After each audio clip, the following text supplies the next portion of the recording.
Kevin Stefanski talked about what this new look defense with Joe Woods back as the defensive coordinator will look like in 2021. Yeah, I think our coaches understand that we're introducing some new guys in the scheme. Now we have a bunch of guys that are returning as well. So it's not like you're starting with an entire defensive new scheme like we were last year, like we were on offense and defense. So I think the guys have a plan. I think it really speaks to how you plan your practices, how you do your installs, how you make sure you don't go too fast, too quickly. And I think Joe and the staff are on top of that. So I wanted to ask you about Joe Woods. I mean, what stood out to you about him last year as he was going through that season? And I mean, where does the confidence come from that he can kind of turn this defense around? Yeah, Joe's a really good football coach. I believe in that staff. I think they did a nice job last season in some tough spots.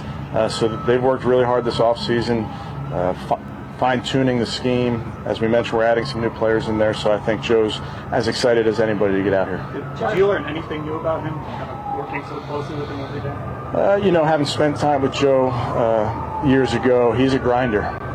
He stays in this office. He's in early, stays late. That light's always on in there, and he's working at it. So something I knew, but having an office right next to him, maybe I got a front row seat at it. And Mac, when you think about Joe Woods and that defense, it was banged up. It was undermanned a season ago, and a lot more should be expected of him because the Browns have given him the pieces to be successful now.